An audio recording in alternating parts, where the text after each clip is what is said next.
Right. Hello. Hi. Good evening. Good morning, and good afternoon, wherever you are on this planet Earth.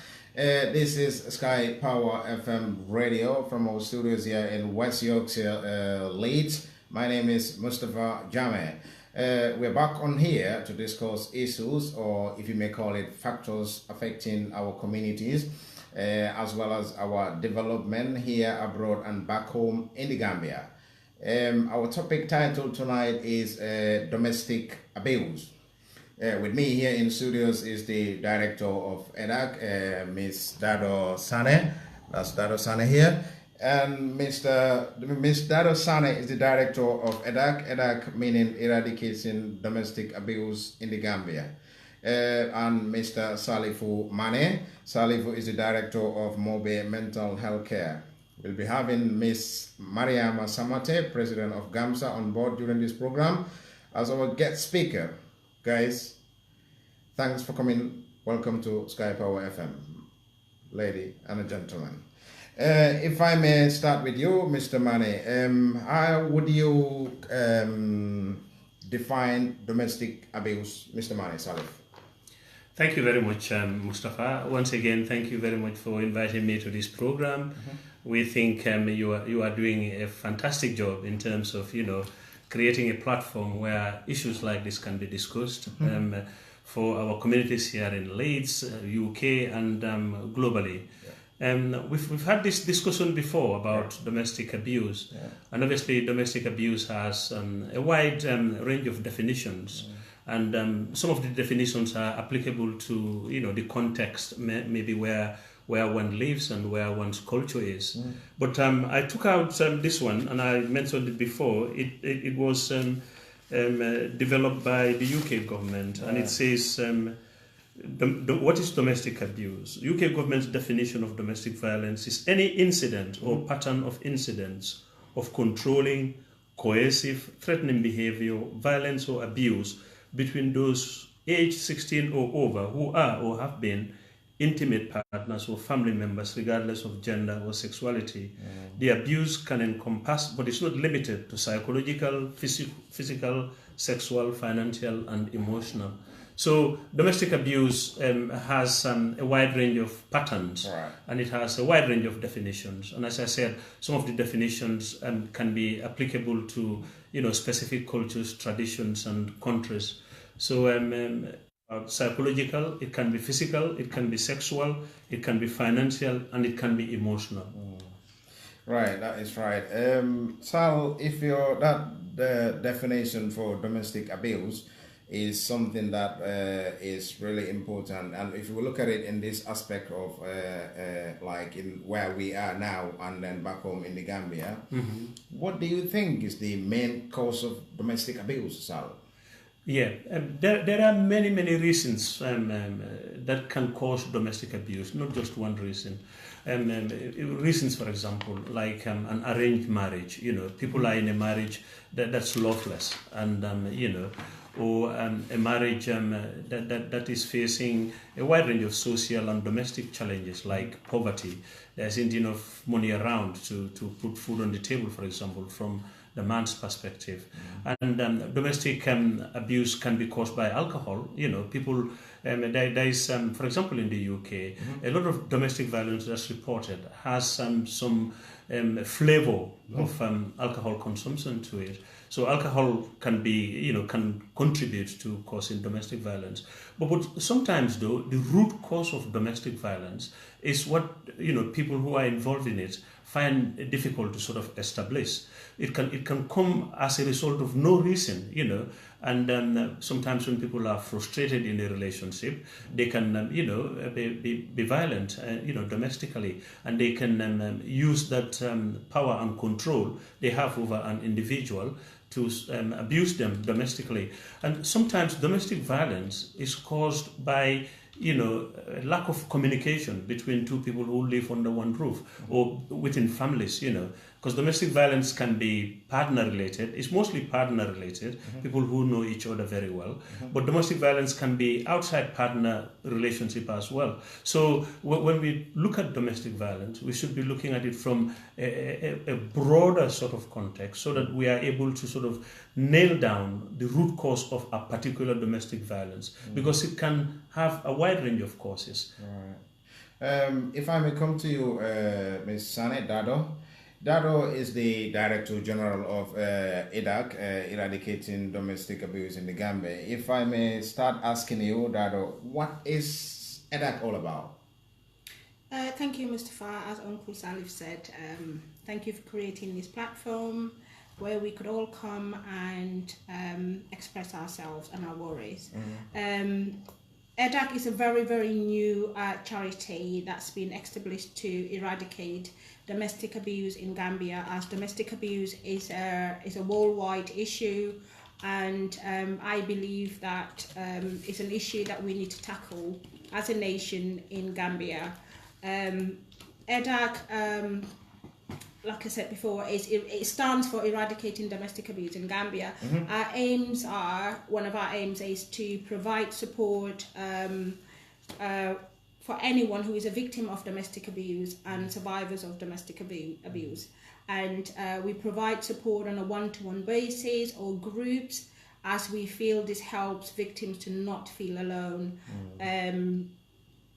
Because as Uncle Salif said, there are lots and lots of types of domestic abuse. And in our country, domestic abuse is not accepted. I think a lot of people don't accept it, but it's been tolerated in our society. So, and in my word, if something is tolerated, then that means it's accepted, because you wouldn't have sympathy as you should do. You wouldn't have help as you should do, because it's actually tolerated in our society. So we need to open an eye and recognize what domestic abuse is, and to support victims, to support ourselves, because I feel like Gambia, we're all related one way or the other. So if we recognize domestic abuse and help victims and help the abusers as well to recognize that what they're doing is wrong. Like Uncle Salif said, sometimes it could be, domestic abuse could be caused by lots and lots of different reasons. When people are fed up in a relationship, there's no way out. They felt that there's no way out. There is always a way out, but they felt that there's no way out. Poverty, I believe, can cause any type of domestic abuse to come to light. And I believe that sometimes polygamy could be another reason why people turn into people kind of physically abuse or emotionally abuse their partners because of polygamy. That's another reason, as when a man have few wives and you're not being loyal, the other person could feel really rejected, and that could cause argument and then escalate it to something violent, or something along that line. So it's something that we need to look at, and I'm urging every Gambian to support Edag, so we can all come and join together and support this worthy charity and spread the word and help our nation to recognize and tackle domestic abuse. And another thing that I should say, Edag is not here to encourage people to leave their marriage. So we're not here to encourage people to basically divorce whoever abused them, or to, do you know what I mean? Because I know sometimes this can be interpreted very wrongly. We are here to empower women and men. Because domestic abuse is not a gender biased thing. That's the thing I want to. Men in our society are struggling with domestic abuse, and I believe that men are out there in Gambia who have been domestic abused. But because of the norm in the country, no man is going to stand up and said, I have been abused by my wife or my girlfriend or my mom or my auntie physically or anything like that, because that's right. These are things that in our society that we need to basically, we need to switch off. We need to switch off from all that negative thinking and to recognize that these are things that happen in our society. that whether we know it or not. So we just need to educate ourselves basically about domestic abuse. There's so many Gambians in the diaspora who have seen this and how it's been tackled in the diaspora. We need to put that in our own country. We need to try and, put that, support them. It's not going to be the same, but with baby step, we can actually get there. So that's Edag, and that's a little bit of what we do and our aims. Right. Mr. Mane, when it comes to domestic abuse, kids involved in these as well. Yeah. What's your take on that? Yes, where kids are concerned and where kids observe domestic abuse being, happening in a relationship, it makes the whole psychological sort of context even more difficult, because some kids, if they experience that on a daily basis, for example, domestic violence being vetted towards their mom, for example, they would think this is normal, and they would go on. When they become an adult, they could develop the same idea that if they had a partner, they would do the same thing. It's normal. That's the difficulty to do. Like Dado have just said, domestic violence has more or less been normalized in some parts of the world, including the Gambia. Yeah. That domestic violence is part of our coming together. So I can abuse you physically, psychologically, sexually anytime I like, and nothing will come out of it. This is the wrong sort of perception, though. I mean, Gambians who are even living in the diaspora, there is domestic violence amongst Gambians who are living in the diaspora. So sometimes domestic violence gets carried on from where it started. For example, if an individual was in a previous relationship, which they were the abuser, they would continue, if they were in a new relationship, with the abuse as well, unless they decided to go out and seek help in terms of how can they sort of get out of this behavior pattern where they exercise a lot of control. Sometimes, though, the person who the abuser or the potential abuser tends to have a lot of power, they can use. Their power base is often much stronger than their female partner. Domestic abuse in the UK, and I think globally too, that's the case. Women are the sufferers of domestic abuse, and it's a gender bias thing, that women, where there is domestic abuse, the people who suffer most are women. So this is why it is extremely important. In the Gambia's case, if you look at a woman's role in our society, women have got some very significant and important roles in our society. You could basically say, if we did not have any women around, our economy, our social setup and everything would run down, completely dry.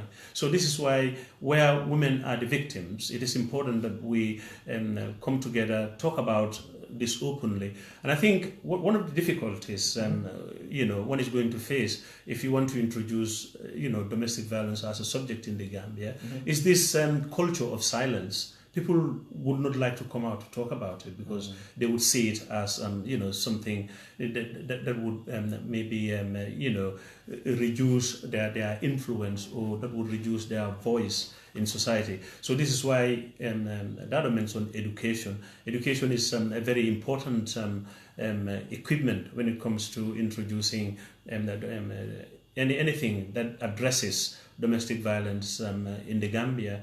The other thing we must not forget, though, for example, yesterday I was watching GRTS news, and there was a piece on European Union, I think it was, putting up over $1 million into empowering women. So it makes you wonder, though, where for example, if an organization like Edag was in the Gambia, this was where this money can be better put into, in terms of, say, look, cover the whole country, go everywhere, promote well-being by reducing domestic violence. Say to people, look, you can have a relationship that has no domestic violence at all. You can have a relationship where people can have equal rights in terms of the woman would not have any fears at all about, expressing their views, and the man would not feel, belittled at all when they express their views. And you mentioned them that way, a very key factor here, which is difficult to eradicate. If you look at the root problems or the root causes of domestic violence, polygamy is a big one in terms of our context in the Gambia.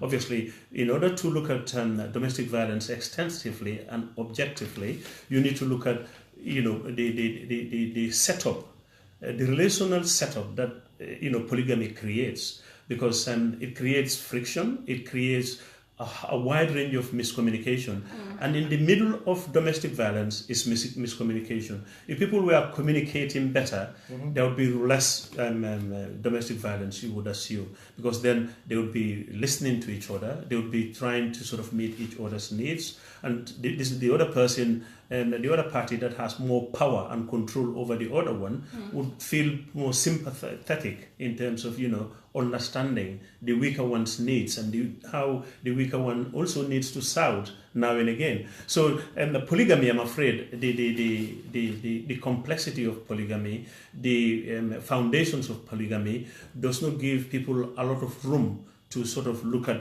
a key source of domestic violence, because maybe if one party is agreeable to discussing it, the other party might dismiss it and say, look, this has got nothing to do with me. And the other key thing you want to mention in the Gambia is the legislation bit. I contacted someone a few days ago, and there's what is called the Women's Act 2010.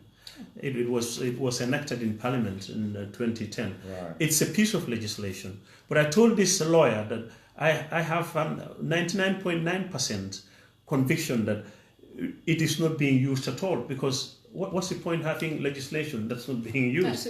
If you were to go to the High Court and say, look, how many cases in 2017, for example, were reported here and went through this Women's Act domestic violence legislation and resulted in a prosecution for the whole country, they might not come with significant figures.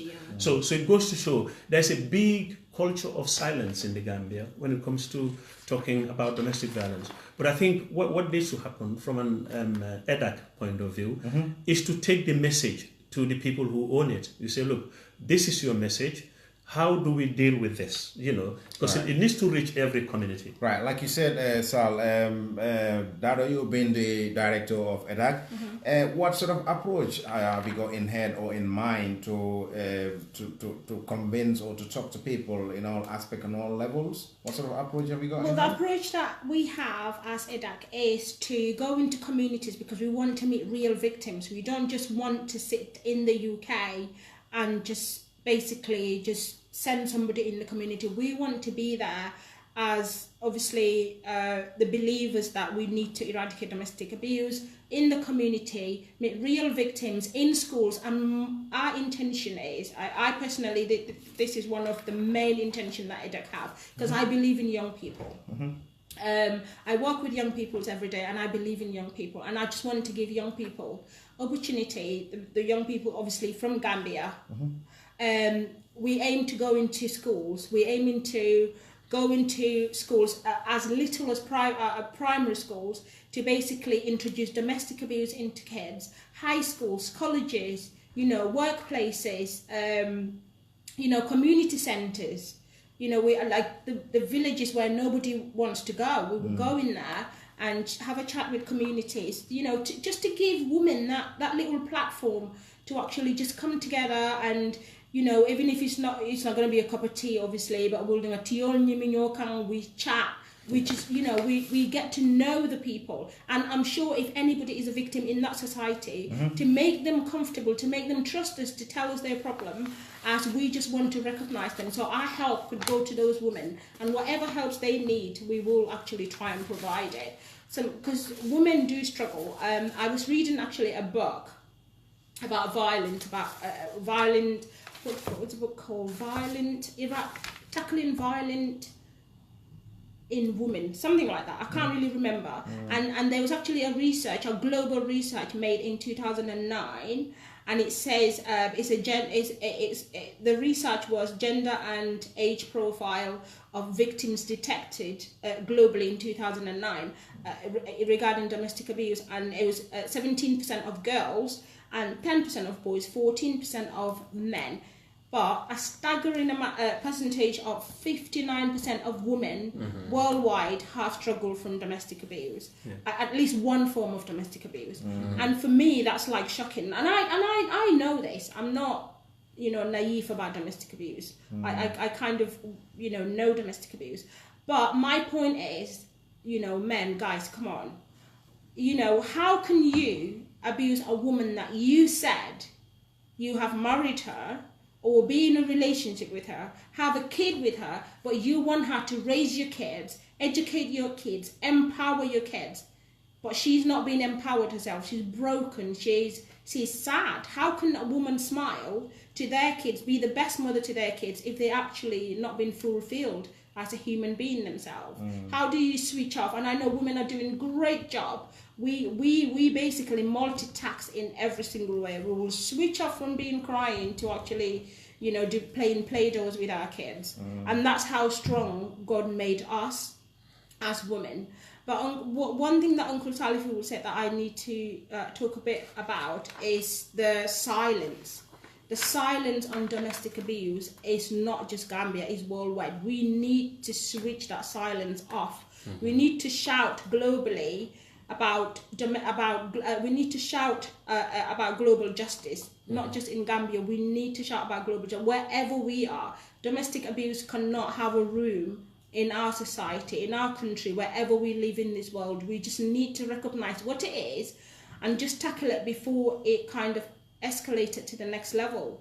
We just need to know that as both men and women, like Mutawa said, it's not just women, it's men as well in a relationship. And as polygamy came to light here, we don't have any room as women. If your husband married another wife, you just, I'm not against it. I just, Well, coming to that, I don't know. We got our guest will be Miss Mariama Samate.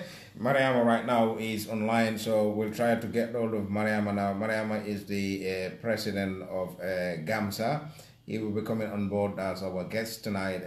Mariama, if you're there, we'll be trying to get hold of you now for you to shed light a bit on this domestic abuse thing.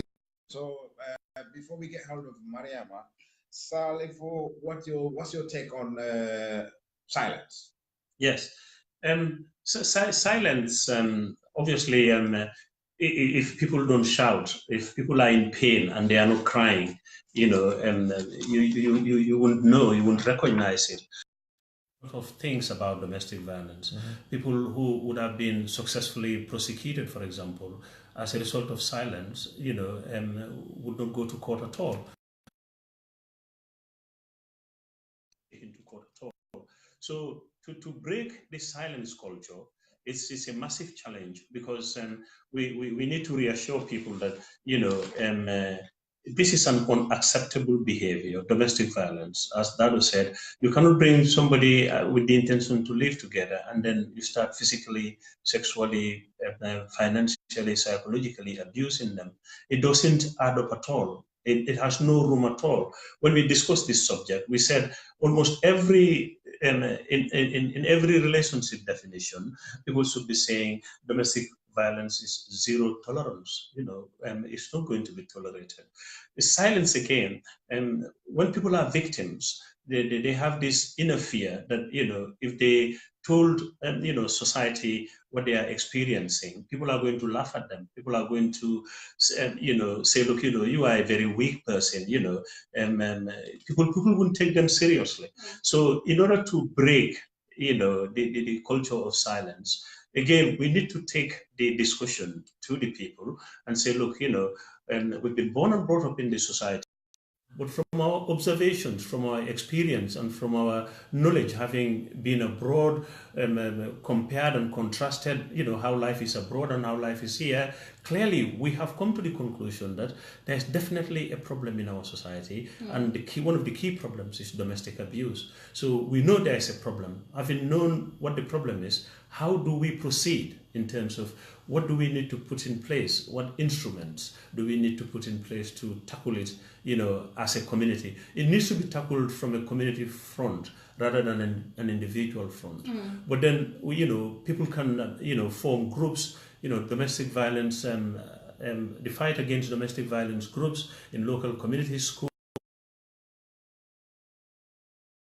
You see, the other thing, though, is domestic violence has the potential, if not managed, or if not stopped, or if not, discouraged, has the potential to develop human beings whose behavior would be very, very difficult to sort of understand. For example, children who experience domestic abuse or who see domestic abuse in the family, I would not be surprised at all. I can look for a particular research around that area.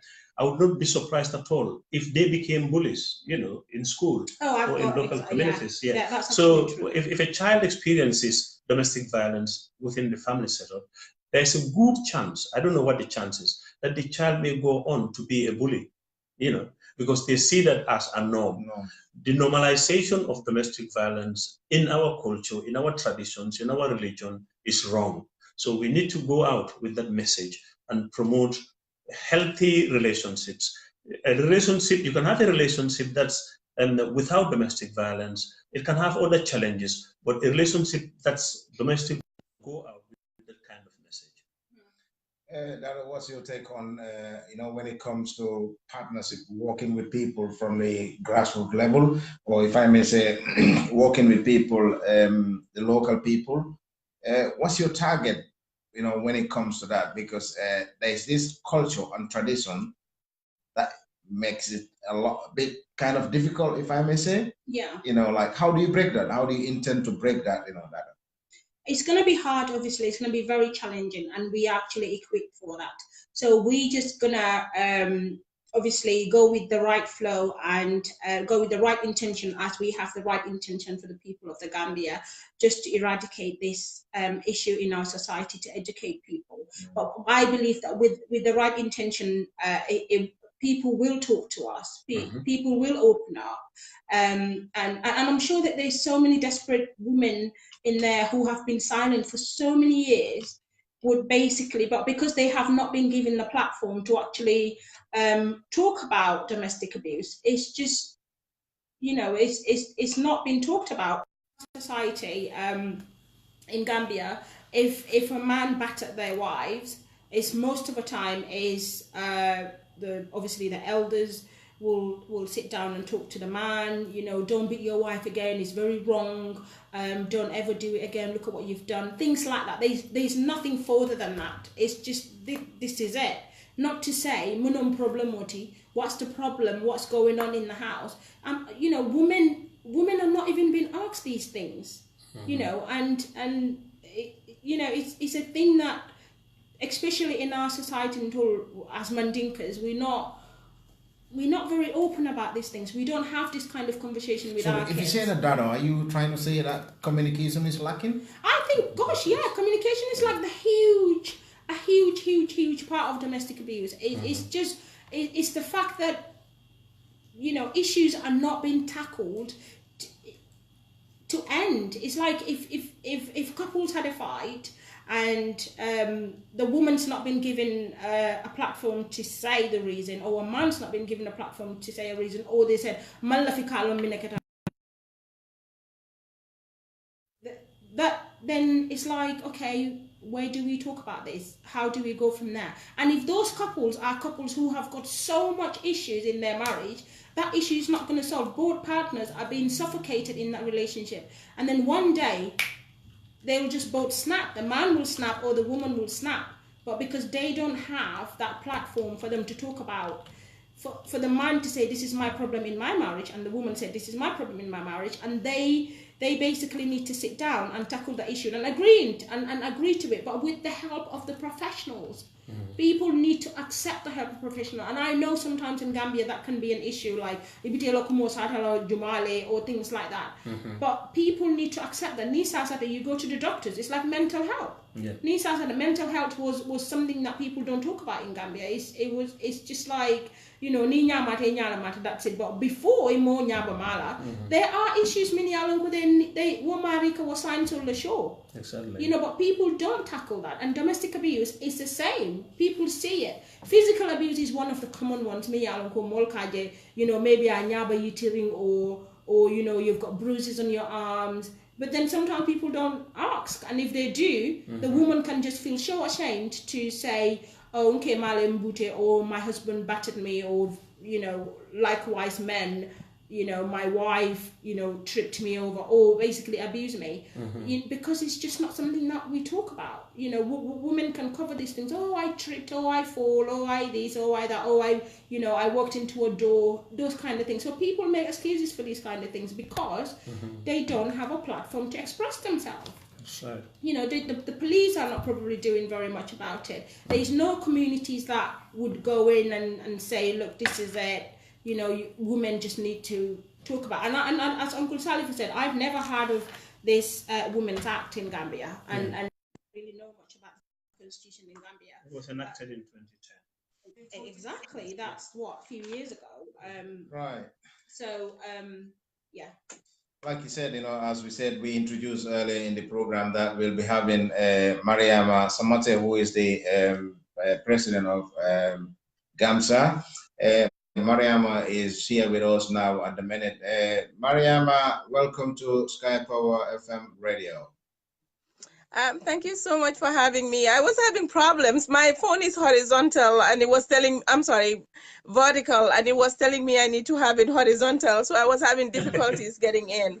But hi, Dado. Hi, everybody. How are you guys doing? Hello. Hi.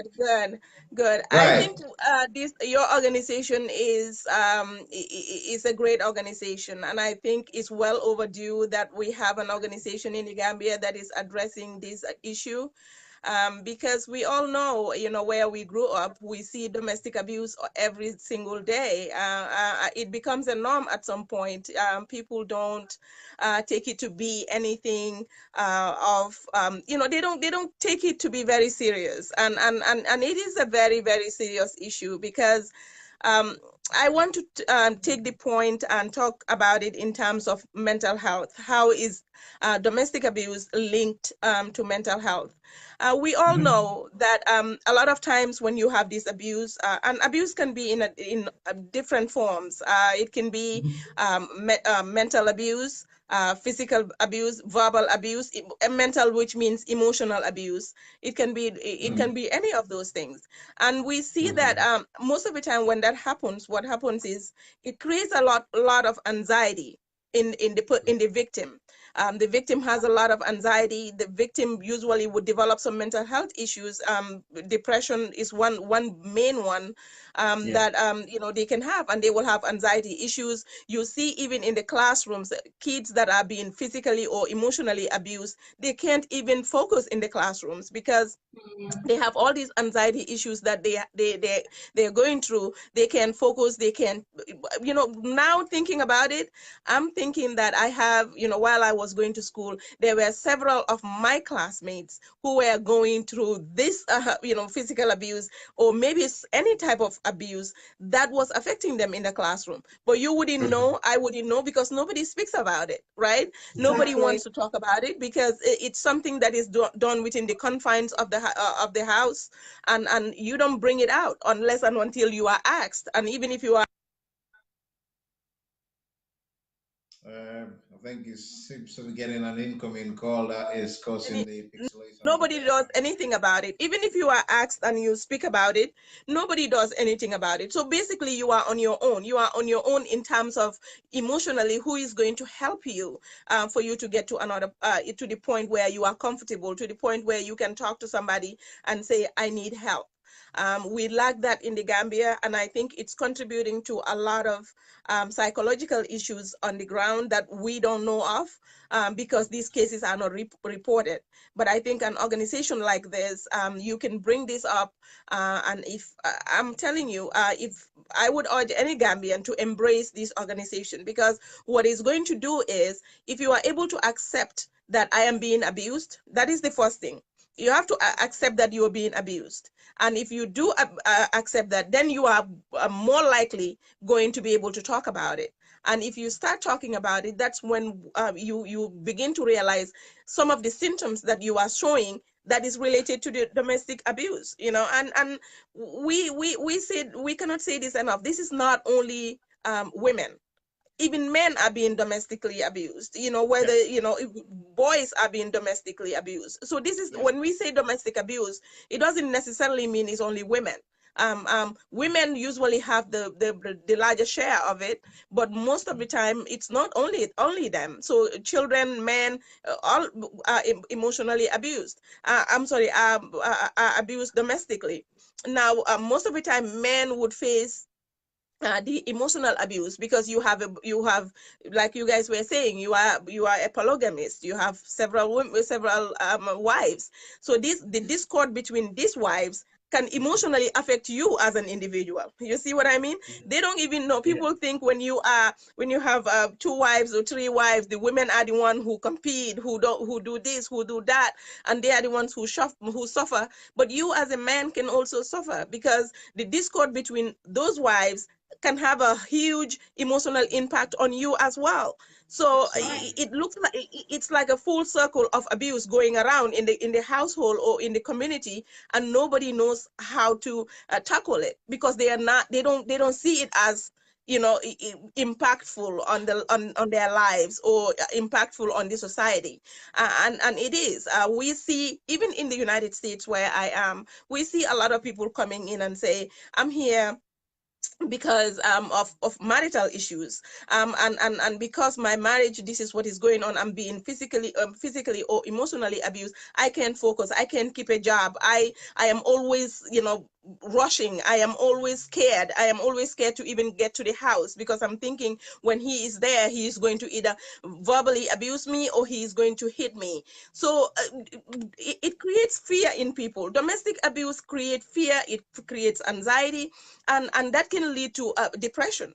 Usually these depressions are not even, in the Gambia, for instance, they are not even addressed. And because they are not addressed, they became chronic. Before you know it, it's like the entire household is chaotic. The entire household, nobody is listening to anybody, or even if you are, as a woman, because you are depressed, there's very little that you can do.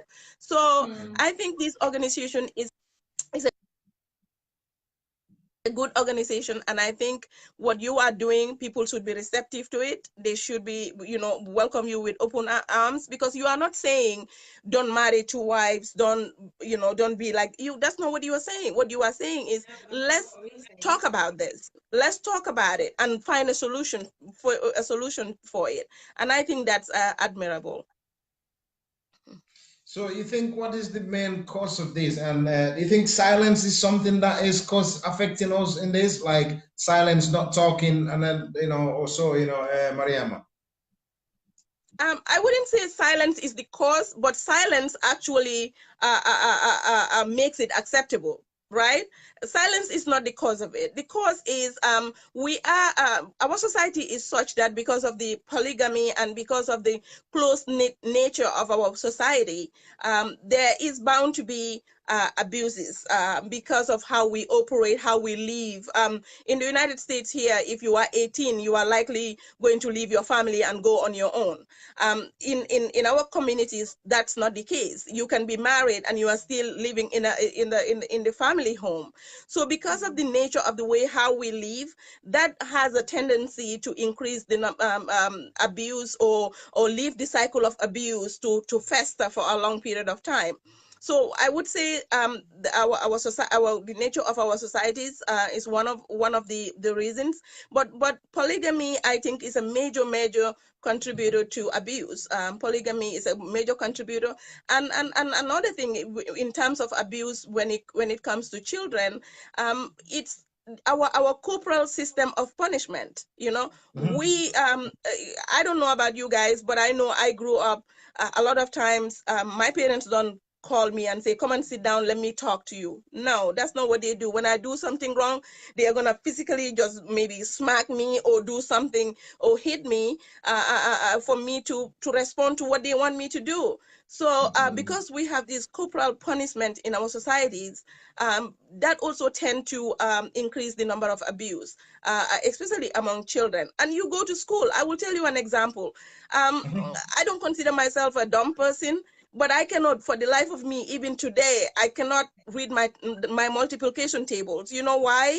Because when I was in school, we used to do this drill where, you know, they will, every morning, the teacher will just make us rise up and say, oh, 2 times 2, 3 times 3, you know. If you cannot say it, and the teacher will beat you, you know, hit you with you know, those, I don't know how they call them, the big sticks that they would use and beat you up with it, you know. So me, I will study my multiplication table at home, and then I will master it. I will think I know it. The moment I come to the classroom and the teacher stood up with that stick and start saying 5 times 5, I forget everything that I have learned. And he beat me up to the ground. That's why I don't know how to do math. That's why even today when I'm doing multiplication tables, I have to either use my hands or use my calculator because I cannot. So that created a fear in me in terms of math. I am very bad at math. And the teachers are not helping. So all those things that we do in our society that we see as, oh, I'm disciplining a child, that creates the atmosphere of abuse. And that is what we've been dealing with for generations. You know, generations. I don't know about now because I have not been in the Gambia for decades, about 2 decades now. So I don't know. But I know one of the reasons why, for me, I couldn't learn as you know, as well in terms of math as well as I want to, is because of the fear that I will be beat up if I cannot say my multiplication table. And that's not only me, that's a lot of kids, I'm sure, who are in school. And that doesn't mean I am not smart, because you know, I'm smart in other areas, but because the fear that when I come in, I know if I don't say exactly what I needed to say, if I don't remember my multiplication table, I'm going to be beat up. You know, I can't do it. You know, I got to a point where everything becomes difficult for me when it comes to math. Imagine that child who is in the classroom and is getting beat up. This child is very smart. This child has, you know, has all the abilities to reach higher heights. But because of the corporal punishment that goes on in the classrooms, the child cannot cope. And we say, oh, they are stupid, they cannot learn. No, that's not the case. It's because they have a lot of anxiety. It's because they have a lot of fear in them when it comes to school and education. It's not fun anymore because of the corporal punishment.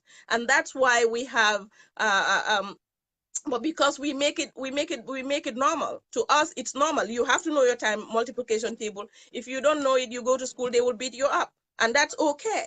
For our society, to us, it's okay. And I think that's one of the reasons why we have a lot of abuse going on in the society. It's not only in our households, but even in the school systems. Right. Mariam, if I may ask, do you think, you know, it's got to do with the approach? Then we need to change our approach then, yeah? Is that what you're saying? Yeah, the approach need to change completely, especially in the classrooms. I want the approach. Dado, I'm telling you, I'm glad to hear you say you are going into the class, you are going into the schools, because I think the schools are a good place where you can start this education in terms of how teachers can get to the students without having to corporally punish them.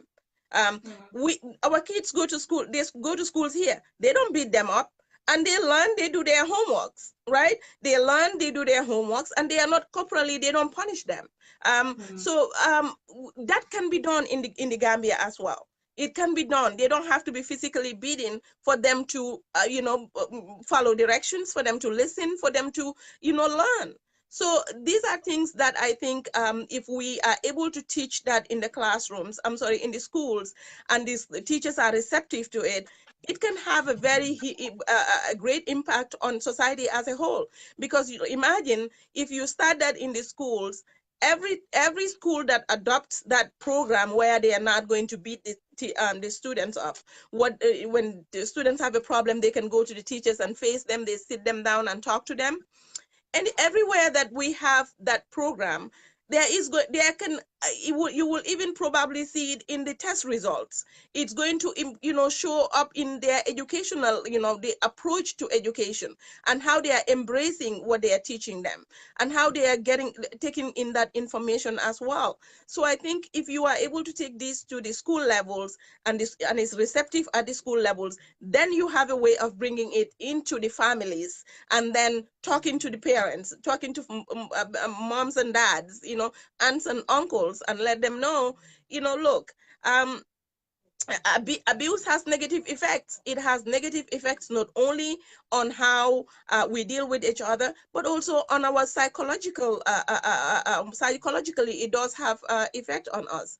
So I think, yes, teaching open communication, getting to these people, not castigating them, but engaging them in a dialogue, explaining to them some of the things that I am talking about here, how these can affect people psychologically. Those can be things that you can teach them, because when somebody knows, if I do this, it's harming me, because a lot of times people don't know it's harming anybody. They think they are teaching somebody a lesson, or they are disciplining somebody, but it's harming these people psychologically, and also physically. So if they know that, I think they will have the tendency to open up. They will have the tendency to embrace what is being taught to them. Right, Mariama, stay there for a minute. I'm coming back to you. Sal, what's your take on this? Yes, thank you, Mariama, for that contribution. And I think, well, clearly, a lot of research showed that domestic abuse, no matter its form, it does have a long-term effect on the individual. And it does have a long-term effect. It's almost like a traumatic experience. Domestic violence, domestic abuse is a traumatic experience. And sometimes traumatic experiences, they live with people for the rest of their lives. So this is why, if not well looked after, if not well supported, it can, translate very, very easily into depression, into suicidal thoughts, into suicidal ideation, and into suicide. So domestic violence, it reduces the person's strengths and increases the person's weaknesses. And I think that's why it's a big, big issue, because otherwise you're going to find a different person 20 years later, who would have had they been given the chance, who would have had better strengths than weaknesses that they are displaying. So it's a traumatic experience, and we need to sort of look at it from that perspective as well. But I think in the Gambia's case, though, what I would find very, very interesting is, for example, for Dado and her team to pick out, let's say 2 key towns, and conduct some basic interviews, confidential interviews, whether you'll be holding it at health centers or in people's homes, but just to, have a sort of surface understanding of the magnitude of the problem, because it's a big, big problem. But how do we put numbers to it? How do we put percentages to it? I think that would be extremely important, so that we have some idea. We know it's there. We know if you, if you dig it, you'll find it everywhere. But what's the magnitude of the problem? So I think it would be good for a start to sort of go out there and find out, on a surface type of scratching, by interviewing a few people, and then just trying to have an understanding of the magnitude of the problem, because the problem is deep-seated. So in terms of tackling it, you have to tackle it from a wide range of sources, not just one source. And I think, as Mariama said earlier on, people have to accept that, it is a problem. And once they have accepted that it is a problem, then we then need to look out, or need to coordinate what sort of solutions can be just one solution? And you'll find where traumatic experience is reported, or where traumatic experience is recorded, you have to tackle it from a wide range of. Daro, I think Mariama must have got an incoming call. We've lost her for now. Daro, Mariama has said few things here, and then including schools and different approaches or stuff like that. So, what's your take on that, Daro, Miss Sane? Thank you, Mariama. Sorry that we missed you. Come back. Mariama has raised such important issues in here. Like another thing that she mentioned that we were going to mention later on was depression. How domestic violence could escalate into mental health, could end up being a mental health issue if it's not being tackled. The word go. But another thing that she mentioned was education. Edag's very passionate about education. I am very passionate about education. I'm very passionate about young people because I think they're the future generation, and we want to give those young people what we didn't have. And another thing that we were going to do was going into schools and obviously educate young people from the base about domestic abuse, for them to be aware what is domestic abuse, what are the signs that you know that I'm actually being domestically abused here. And we need the government to actually look into the education policies when it comes to domestic abuse. We need them to look at the child protection for example, to protect kids and young people. We need them to look at their behavioural policies as a government, as an educational department of Gambia, to look at the policy, and they need to make sure that every school is acting on that policy. Gambia is not a big country. We actually are one of the tiniest countries in Africa. So I think if we all come together, we can actually tackle this issue. In our schools, and teachers, as Mariama said again, not making school fun for kids. My own sister struggled with this. My own sister stopped at year 6, obviously primary 6, because she said that she was stupid, because she just couldn't remember what the teacher was telling her to do. And I know she's not stupid. She's doing amazing things right now. And that's not a stupid child. It's because they couldn't find her learning style, because everything is just forced in Gambia. In our education system, we don't know, we just bombard kids into the classroom and basically just get on with it. So a lot of kids get left behind. Like, they have the fear of school because they can't remember their timetable, or their fear of school because they're not very good at writing or things like that. And it doesn't mean that particular child is stupid. It's that particular child is not being given a platform to recognize him or her learning style. And obviously the domestic abuse come into all of these things, because that's emotional abuse. The child's not having confidence to express themselves. They hate school. They don't want to go. If they go, they're not going to reach at school. And we need the government to back us up in this. We need the Department of Education of the Gambia to actually look at safeguarding policies as well. Look at professional policies. Like, teachers need to have a policy. They need to know what they should do, what's acceptable of them, or what's expected of them, and what's not. These are all the little things that we need to look at. Somebody once told me a teacher obviously is allowed in the Gambia to marry. Somebody asked me, a teacher, are actually teachers in Gambia allowed to marry their students? And I froze for a second, because I thought, oh my God, how do you know that? This is a tourist, a white lady said that, our teachers in the Gambia are allowed to marry their students even while they're actually in education. And I couldn't say no to her, because I know she knows that, things like that happen in Gambia, so I couldn't say no to her. Legally, they're not. I know legally they're not, but because there is no policy we put policies in place, and we said we've got this policy, we've got that policy, but do we follow those policies to make sure that those policies are not being broken, or are these policies being acted upon?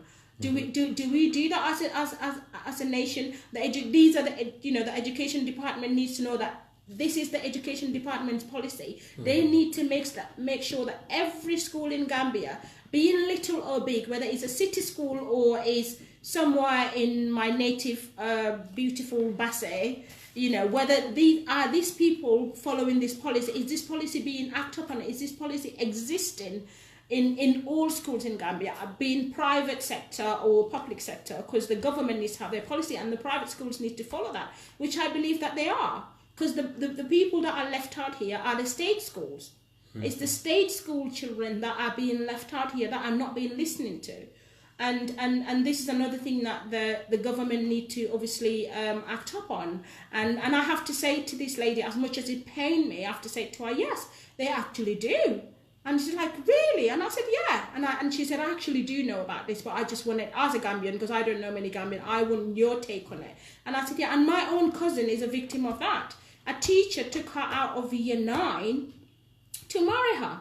And now they actually even divorced. If you love her so much, why couldn't you pay for her education or support her education until she finished, and you will have a woman? Because obviously that teacher will want a woman who is educated. But again, these are things that are accepted in our society, and we just let it go. And people don't talk about it, and it really hurt for me to see that these are the things that are happening in our society. And I searched online for a long time to kind of try and find education policies, safeguarding policies, professional policies, just any kind of policy that's been enforced in schools. And they are there. But I grew up in Gambia, I went to school in Gambia. These are not policies that I grew up seeing them in our school. They're not being emphasized in our schools. They're not being practiced in our schools. And these are things that the education department and the government of the Gambia need to support. Obviously, charities like Edag to kind of come into schools and educate people to just look at our nation again. Let's stop the saying and act. Let's turn off the silence when it comes to domestic abuse in every level, whether it's in our schools or in our home, in our communities, on our streets as well. These are things that we see in our streets, and we don't really talk about it. Mariama, you think government is a factor in this? What's your take? You think government is a factor? Oh, of course. Government is a factor in everything when it comes to the well-being of the society. They are the major players. They are the stakeholders. I think that would be wise to engage them, because if they, like she said before, I think there are already policies probably in place that are against abuse. But do we know them? Are they being enforced? If they are in the school systems and they are not being enforced, the government can be a major player in trying to enforce those policies. So starting with the government is a major thing. Now, when it comes to families, that could be very tricky, because when it comes to polygamy, that has a lot to do with our religion. It has to do with our religion. What do you do? I'm not saying polygamy is the thing that encourages abuse, but it's a contributing factor. It's a contributing factor, and also our family systems, how our families are. We have these extended family systems, where everybody is together in one big communal compound, where everybody sits together. And when you have those type of things, people are bound to clash, and when they clash, that's when whether it's verbal abuse or physical abuse come into play.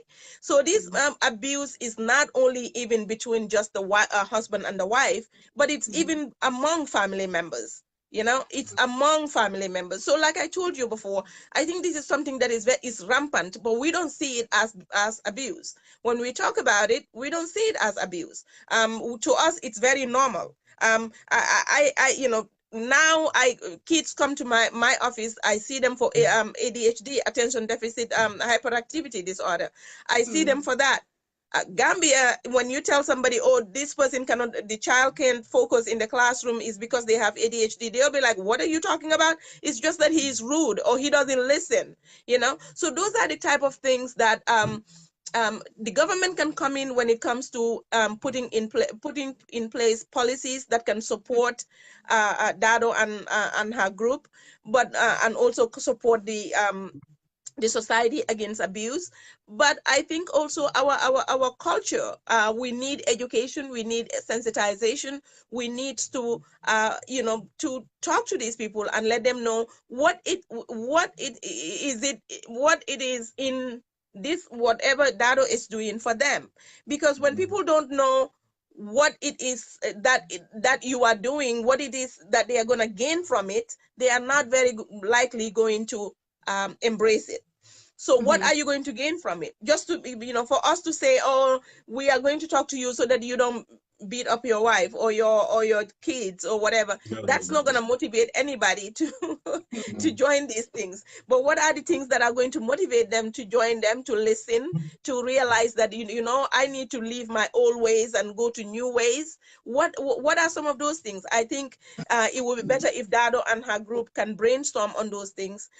People want to benefit from anything that people do. So for me, I will be very much interested in what it is that the group can tell the Gambian people and say, these are the benefits. This is what you can gain from it if you are not abusing your children. This is what you can gain from it if you are not abusing your wife, your husband, your sisters, your brothers. If you are not abusing them, this is what you can gain, and you can arrive at the same conclusion. Because most of the time it is either they don't listen, or either something happened when it's spousal abuse, something happened between you and your wife, and you can't sit the wife down or the husband down and talk to them, so you resort to just using physical abuse.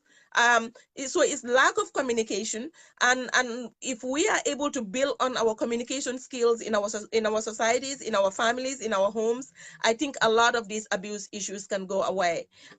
Communication is key. If you are angry, what do you do to express yourself without being violent towards other people? What do you do to get what you want without being violent towards others? Those are the type of things that needed to be taught. Those are the type of things that need to be explained to these people, to our communities, so that they understand what it is in the package or in the program for them. Salif, if I may put you in, what's your take on this? Mariama, just stay there, and then Salif will give a bit of an observation and comment, and then we come back to you in a second. Yes, I mean, we are exploring every part of domestic abuse. I mean, we've been breaking it down into pieces so that we can understand it, because it's a big problem. And I think we all appreciate the fact that domestic abuse is a big problem. It's been existing in society, particularly in the Gambia, since time immemorial. So it is about time that we did something about it. But as Mariama said very clearly there, tackling the issue is not going to be from one front only. It needs to be different fronts. And I think, political parties, they need to be made aware that, they should, including their manifestos, for example, when they are campaigning, that, we are a zero tolerance and when it comes to domestic abuse. But I think one of the social factors that, the theme about polygamy, it's been mentioned and mentioned and mentioned again. But some polygamy relationships can say, look, we've had polygamy for 40 years. There's no domestic abuse in our, in our relationship. They can put up an argument. But I think the fact of the matter is, when you bring different social groups together, like you clearly described in a compound, for example, where people, there are different social groups and they have different interests, the commonalities are very, very minimal. So this is where domestic abuse sets in. And when it sets in, it becomes wildfire, things like sibling abuse, for example, inter-sibling abuse. If, if my dad, married more than 2 wives, for example, the siblings might be thinking differently. There'll be this urge for, each sibling to take a bigger share of what dad has. And if that is not forthcoming, there'll be inter-sibling wranglings, and that can remain for the rest of their lives. Siblings don't get on, when there is domestic abuse in the middle of, a big family, for example, a big family in the compound. But coming back to mental health, there's a very, very clear link between domestic abuse and people developing mental health. That's a fact, actually, in mental health work. We know, for example, there's this association between people who had been sexually abused, for example, and who have gone on to have a diagnosis of unstable personality disorder, for example. Mhm. There's a link between a diagnosis of personality disorder and historical sexual abuse. And the long-term effects of domestic abuse are phenomenal. So this is why it is extremely important that society got to grip with the magnitude of the problem, because its long-term effects, as I said earlier, it's almost like a traumatic experience. Some people can deal with it, abandon it, and then move on with life. But for some people, it stays with them for the rest of their lives. So it can cause a lot of damage, along. So in terms of tackling it, we need to be very, very clear in terms of what instruments do we need to create in terms of encouraging people in the first instance to talk about domestic abuse, to talk about it without not talking about it negatively, but to talk about it as a way of promoting our well-being. Look, we know we have a problem. Domestic abuse is here. We don't want it to stay because it's stayed here for a long, long time. We want it to go. And where are we going to take it to? It's a matter for us to discuss. So this is why, Edag, for example, needs to create key messages that they need to take out. Very simple key messages that people will understand, that people will be prepared to engage and be open about it. Because reporting domestic abuse, before you encourage an individual to say, yes, I have gone through domestic abuse, it will take a lot of reassurance, a lot of confidence gaining, and a lot of engagement, and a lot of sharing, education, and ensuring that there is dignity and respect. In fact, this campaign can be taken to the House of Parliament, for example, to say, yes, we know you have a Women's Act 2010, but how functional is that act? How much of an empowerment is everybody, women, children, boys and girls, men and women, how much of an empowerment are they extracting from this act? How much benefit? Because there's no point having all these fantastic acts and having all these policy documents when in actual fact they are not being put into practice. So another way of taking domestic abuse to schools would be, look, having domestic abuse campaigners, creating a whole day, for example, exercise and printing T-shirts, doing some printing work, classroom work, outside classroom work, football matches, tennis matches, just to promote the concept of domestic abuse and its long-term effects, and say to people, look, there is a way of maintaining dignity and respect, maintaining love within a social setting without resorting to domestic abuse, because its long-term effects are very, very consequential. So we are here to promote, our own well-being, and part of that well-being is to look at, issues like polygamy and its effects on, domestic abuse, and issues like inter-sibling abuse, issues like abuse within the family, and issues like abuse within the family, but the perpetrator being outside of the family. So the problem is a big, big problem. And we need to look at it from a social context. We need to look at it from a mental health context, but we need to look at it from a cultural context as well, and a religious context, because I don't think religion promotes domestic violence. If you went to an imam, they would be very strongly against, any kind of violence is not, is forbidden by our religion. So it's not religion, it's about people's behaviors, and it's about choices as well. It's about society, eh? Yeah, it's about personal choices. Personal choices, yes. But sometimes people find themselves in domestic abuse. It's normalized, and they just carry on with life for many, many years without it being a bother. And yet internally it's bothering them, because domestic violence rips the individual apart. And if it rips the individual apart, we need to put together in society that will bring those parts together so that individuals can live freely, express themselves freely, and feel part of society. What's your take, Mariama? I think he raised very important points there. There are so many components of so many components or sectors in our society that actually contributes to domestic abuse, and I think in order for the message that is going to be out there is going to be received, we are not again. Some incoming call there. We lost Mariama. You might be getting some incoming calls out there. Yes, Dado. We got some more pointed there is what we need to do, what we intend to do as Edag in our society to encourage people to come forward to.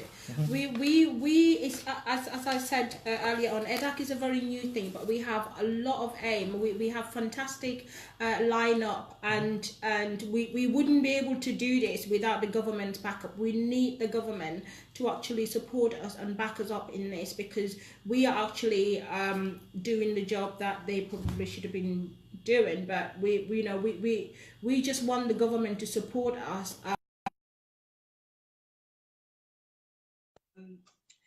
with this charity to be able to do what we need to do, because we can't go into schools without the government support.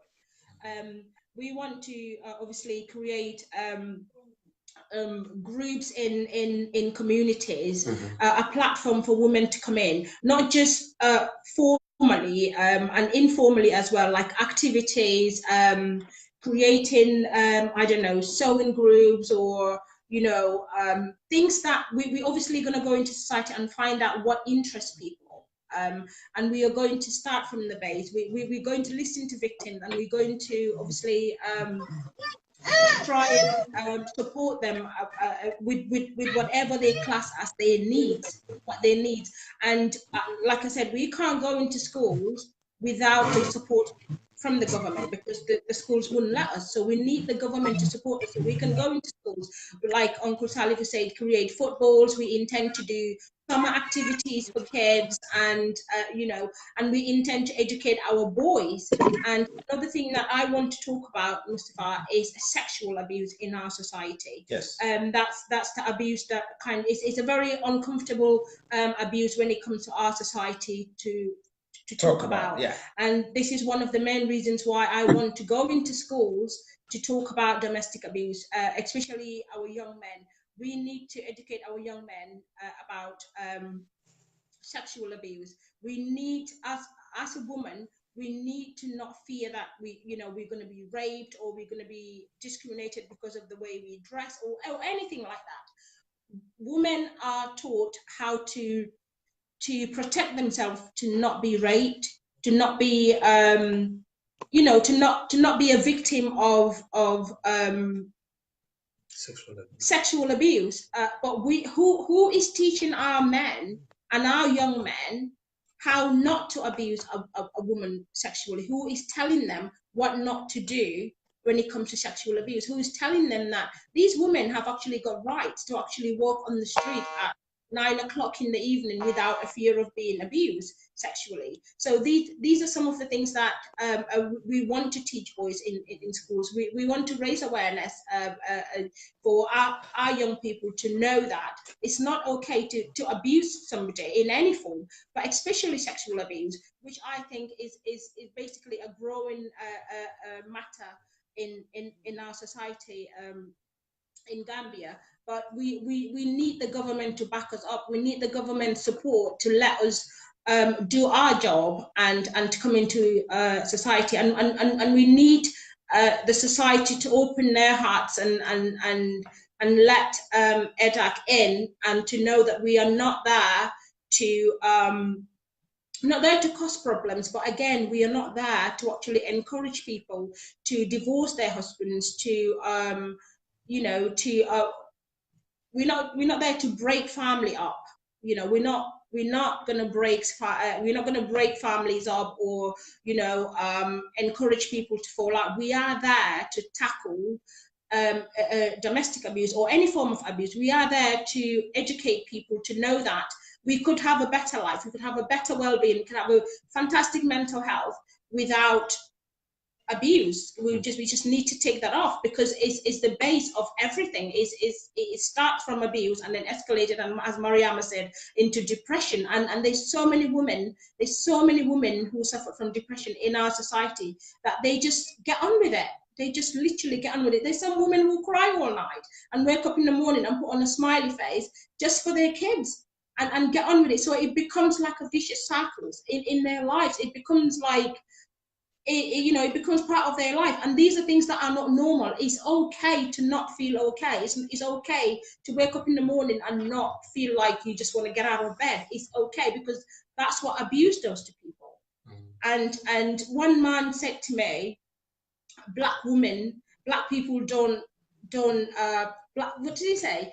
Black women don't struggle with depression. And I said, what? So what is depression? And he says it's a form of mental health. So I said, so black people don't struggle from depression. Are you trying to say that black people don't have mental health? And for me, for somebody to be ignorant like that, it's just phenomenal. And again, it's where we come from, is because we believe that women don't have issues, but we actually do. We believe that women are not mentally ill. Women don't struggle domestically. Women don't, we need to switch off. We need to switch from that belief to actually saying it's actually okay. This does affect people, whether you are a man or not, but obviously phenomenally is women. It's women who struggle, and we just need to know that. And as Mariama would say, please encourage Edag and support us to come into Gambia and act up on this, and hopefully we'll have a better nation from now forward. Right. If I may come to you, Mariama, because we lost you there, for a sec. So, what were you saying? And you think this is achievable? Look, I think it's a huge and a huge endeavor, and it's a steep hill to climb, being the fact that we are so entrenched in our ways of raising our children and our ways of dealing with our spouses. I think it's a very high steep hill to climb, but every success that you see in the world starts with a step. So that is why I think what Dado just this group, if they get the support and the help from the people on the ground, I think they can make a very big impact. Like the I forgot his name, but like he was saying before, Salifu was saying before, domestic abuse, abuse in general is linked to mental health in big ways. A lot of the cases that we treat here, if you take alcohol abuse, alcohol or substance abuse out of it, the next the next major factor of mental health illness is abuse. And what happens is when a child or an adult is abused, a lot of times, like Salifu was saying, they become traumatic. It becomes a traumatic event for them, and they have trauma. Now, trauma, the way people process trauma is different. You can have trauma today, and there's people that will be go through something today, and they can show symptoms of trauma right away. But then you have other people that it takes years and years and years down the road for them to manifest any symptoms of trauma. But that doesn't necessarily mean they still are not, going through some type of trauma as they go along the years. So yes, and trauma is one of it. Anxiety is one of it. Like I said before, depression is another one. And that you can get because of physical, emotional, sexual, or sexual abuse. So that is why it's very important. I think at some point GAMSA will be able to collaborate with Edag, right? Yeah, GAMSA would collaborate with Edag because our roles overlap. They overlap when it comes to the abuse, abuse and mental health. So we can collaborate and teach the people, you know, these are some of the symptoms why you get mental health. But the reason why mental health and abuse are taboos in the Gambia, people don't talk about them, people don't address them, is because to them, these are things that either abuse is part of our society, they see it as something that is very normal. Yeah, that's what you get there with the incoming calls coming down there. So If coming to something is normal, you don't have to talk about it. I'm so sorry. I'm just having so many calls today. incoming calls, I maybe I need to say I am on Facebook Live. Don't call me. You know, I'm getting too many calls. But sorry. Going back to the topic, yeah. the reason why abuse is not being discussed is because it's normalized. Something that is normal, there is no need to talk about that because it's normalized. It's our everyday lives. So we don't talk about it. And the reason why we don't talk about mental health is because it's either abnormal, is something that you don't talk about because, you know, it's people think it's shameful when you have a family that has a a person with mental illness. That is shameful because to many people, mental illness is not the cause, doesn't have organic causes. To them, mental illness is because of the genes, because of outside forces, you know, that no one can see, or is a cause on the family. So of course we are not going to talk about mental illness because that means it's a cause on the family. And these are the two reasons why mental health and abuse are not being, they are not being tackled, because abuse is normal, mental health is abnormal, so we are not going to talk about them. Substance abuse, which is also a huge factor, can also having being in an abusive relationship can force you to be a substance abuser, right? We know that. I don't know about Gambia, but I know in this country a lot of people who you know, are in domestic violence situations, they drink a lot of alcohol to numb their feelings. They smoke weed, or they take these prescription drugs to numb their feelings. So all these are interrelated when it comes to substance abuse, when it comes to mental health and abuse in our societies. They are interrelated. You cannot leave one go, I'm sorry, tackle one and leave the other. When you are taking care of abuse, that will in a long way contribute to a lot of relief for the mental health population, and it will also increase I'm sorry, lead to a lot of relief for the substance abuse population. So they go hand in hand. I think like I said before, it's an area that is not being talked about, and when you start talking about it, you are going to get a lot of pushback, because something that is normal to the society, they wouldn't want to talk about it. They will, you know, you cannot come to them and say, oh, what you are doing is wrong, because if you do that, then you will get a pushback. And for them, even if you go to just educate them, you're still gonna get a pushback. But I think that is no reason why anybody should be deterred from going and teaching people about these very crucial issues. I think it's a long overdue that this organization is set up, that you know, somebody is willing to just put their neck out there and talk about social issues, because when it comes to it, this is all about social issues, our social ills. That's what it is. And it's high time we tackle them. So I definitely commend Dado and team for coming up with this. Like I said, we at GAMSA will not hesitate to collaborate with them, because I think our work complement each other. What we are doing complements each other. Right. You know, coming to domestic abuse itself, you got so many types of domestic abuse.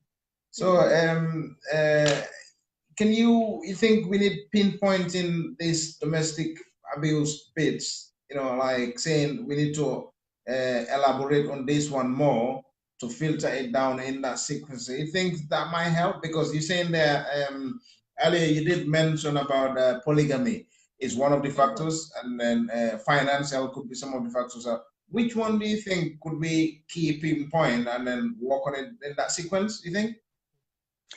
I think financial issues. If I was to go about this, I would probably start with financial, because polygamy is very very sensitive, and you are more likely to get a pushback from when you go the polygamy route than the financial route. So look, in anything that you are doing, you are going to start with something that you think people are going to be receptive to at first.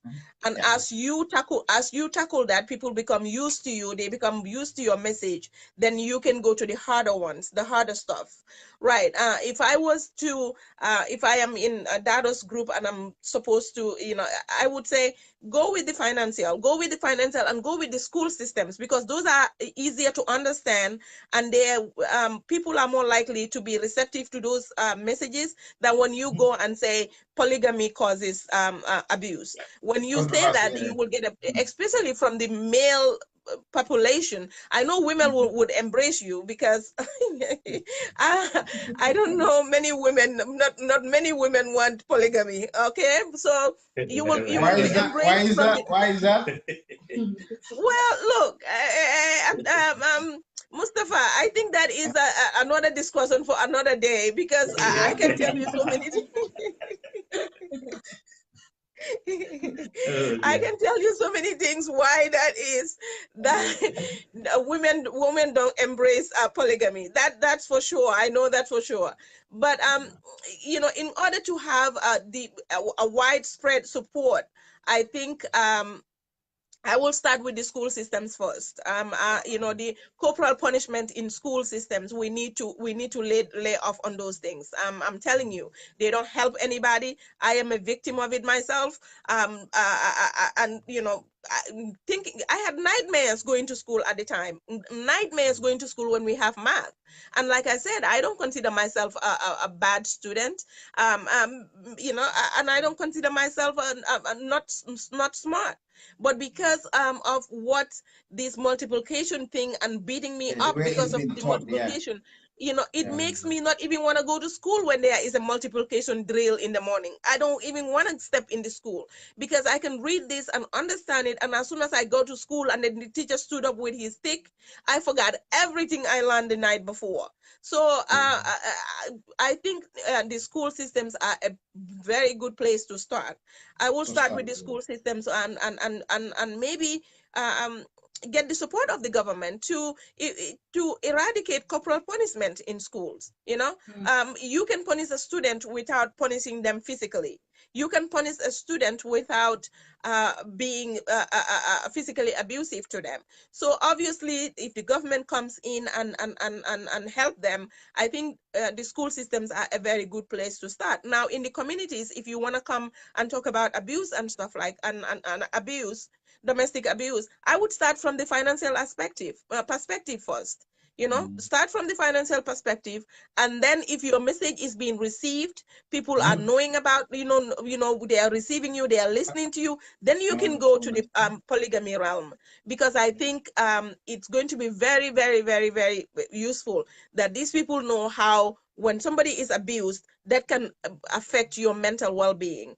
If you are abused, how that can even affect you in terms of substance abuse and all, and mental illness. So that those are things that are very very important. The approach is important. How to approach it is going to be very important, and how to gain the support of the people would be very important. And I think that one thing I would also do, even if you want to talk about the polygamy, I would approach the women first on that, and see gauge their understanding of how polygamy in some way is linked to abuse. Because if you look at it, it doesn't necessarily have to be only physical abuse, but when you have polygamy, you have mental abuse as well going. A lot of mental abuse is going on.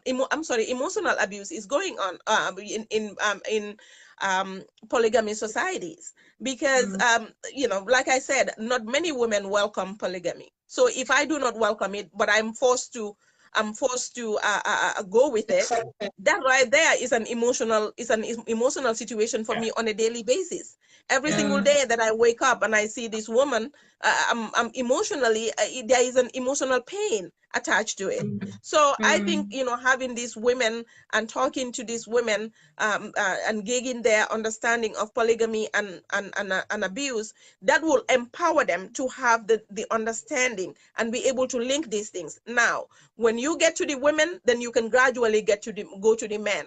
But I think, like I said before, if I am going to be talking about abuse in the Gambia, I will start from the school systems. Then if I come to the society, I will start with the financial aspects of it, and also the nature of our society as an extended family society. You know, a society that is, we embrace families, we live together in big households.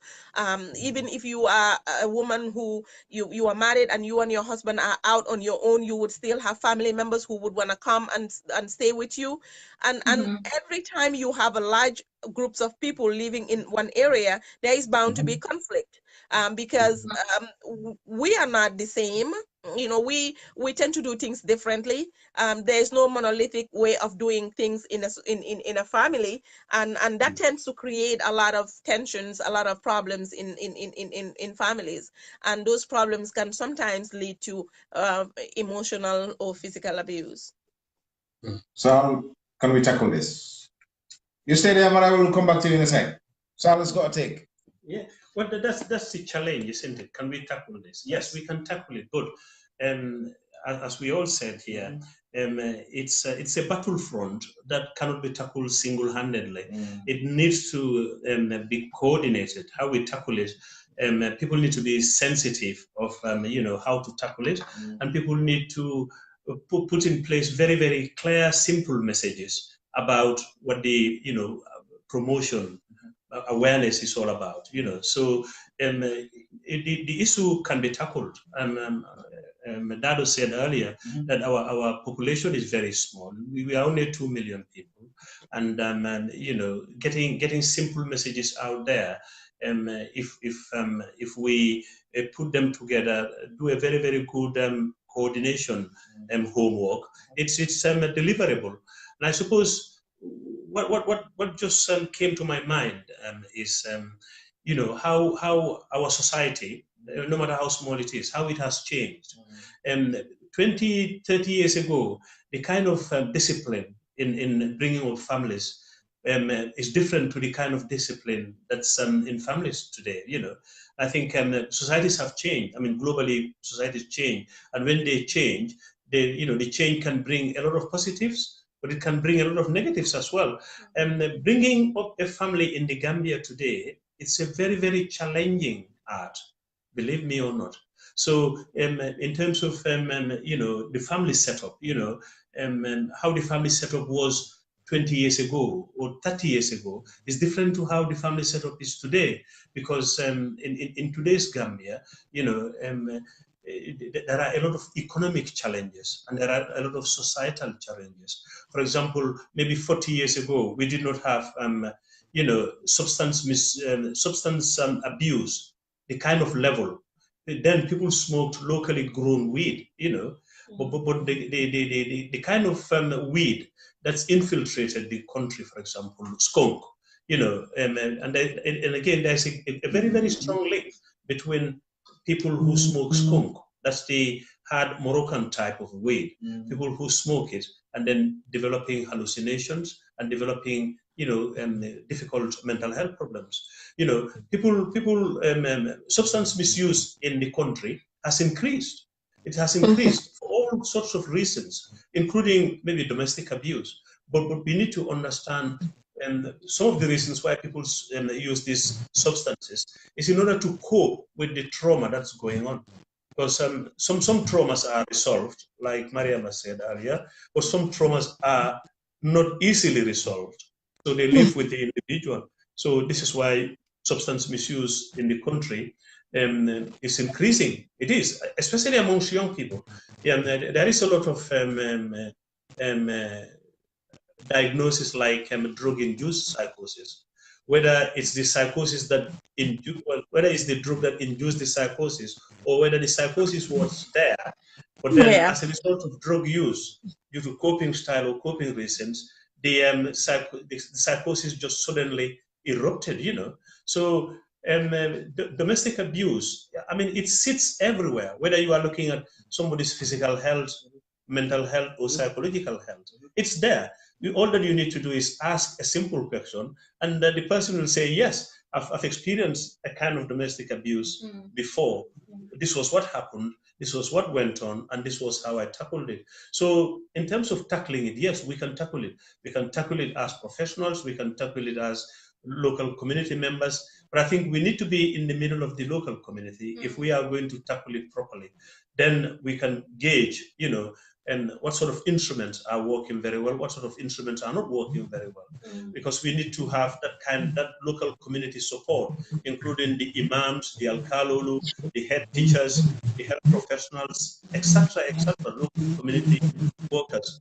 Everybody, we need to come together to tackle it as a unit, because as I said, whether you're looking at any domain, whether it's physical health, mental health, social health, psychological health, domestic abuse, it's almost everywhere and can sit everywhere. So this is why it needs a very well coordinated effort, and it needs joint working, co-producing. It needs if we shouted before for people to come together, this is the best one in terms of asking people to come together to tackle it, from all sorts of fronts, The best way to tackle it, the way to shout, to get it tackled, to get it eradicated, Dado is here. Dado, how do we get this eradicated? Mariama, will come back to you in a sec. We will get it eradicated. We will get it eradicated. We need the support of the government. We need to, Mariama, thank you for raising all these things that we were thinking about. We definitely are going to start from the schools and obviously get into the women as well before we get into the men. I think we basically intending to do it that way. But we need the support of the government. We need the support of local businesses. We need the support of individuals. We need the support of the diaspora, the Gambian people outside. We need the support of the community. We need everybody to come together, and basically we form this platform and support to eradicate domestic abuse in Gambia, because it's not just one form of abuse, because physical abuse is basically one thing that if people say domestic abuse, physical abuse is what people think about. People don't think about the mental health factors of domestic abuse. People don't relate domestic abuse to mental health, because when they see domestic abuse, when they hear domestic abuse, they just think, oh, physical abuse, someone beat somebody or someone smacked somebody or things like that. But domestic abuse is very broad, is something that, and especially the mental health side, because I think our young people's well-being should be very paramount to us as Gambian, because we all have suffered a form of domestic abuse, and I think we don't want our kids to have that. We want our kids to enjoy school.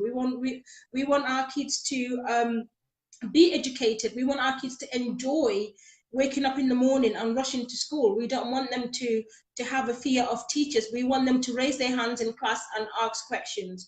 We don't want them to be quiet. So we need the support of the government. We need the support of local charities as well, because in one of our constitutions we basically put in there that we want to work with other agencies, because something that we can't do, like for example mental health, we need to have that support of GANSA or MOBE to basically refer some of our victims to you guys. So we need that collaboration. We need that we need that platform to be able to cooperate with other agencies as well, to say, look, this is what we've got here, this is what the victim needs, so can you help, can you do this, and the government, I cannot emphasize how much we need the support of the government on this. Because I think if we have the support of the government, we will be able to go into our schools, and if we have the support of the schools, we'll be able to go into our communities, and if we have the support of the communities, then it'll be able, we will be able to tackle this in Gambia. So we'll be able to go around the Gambia because we've been accepted in one community, and the word spread, and people will probably hear us before we actually reach their communities, and for us that'll just make our job really, really easy. And it's something that we basically intend to do. We're really passionate about this, and all my trustees are men. I make sure that all my trustees are men, so men could come forward. All right, thank you so much, Dado, for that observation. Mariama, your final thoughts. No, my final thoughts is I want to commend Dado for taking this initiative because, like I said, it's not an easy topic to talk about, and you're gonna get a lot of pushback. But I'm sure she's a brave woman, so she can handle it. You are, especially when you get to a point where you have to talk about polygamy. That's a hard one. Got a phone call. Especially when you have to go to the men to talk about polygamy, it's gonna be a problem. But I can assure you, you have support.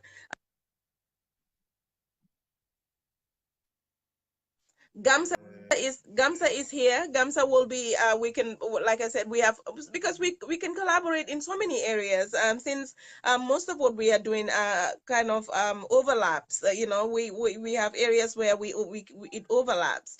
So Gamsa is here. Mobi is here. We can collaborate and help each other. But I have no doubt that you will be able to do this. And with the support of your teammates, I know you guys can do it. It's long overdue. This is something that needs to be addressed from the get-go. I wish there was an organization like this when they were beating me up. Oh. No, I'm serious. I would have sent your organization to my teacher, but the good thing is what actually ended up happening, that teacher of mine was actually mentally ill, because right after when a few years after I was in high school, the teacher was sent to, at that time it was is it Kampama? He was sent because he has mental illness. So no wonder that's why that teacher was beating people up too much. So these are all like supports that needs to be built into the school system. The school system needs to have all these supports in there, because in that school, every single day, a child wakes up, a child who has been abused, emotionally abused, physically abused, sexually abused. Every single day, a child wakes up and go to these schools. What are some of these built-in support systems that the schools have to be able to cater to those students? Or even when they are in the school, they are being bullied. Mm.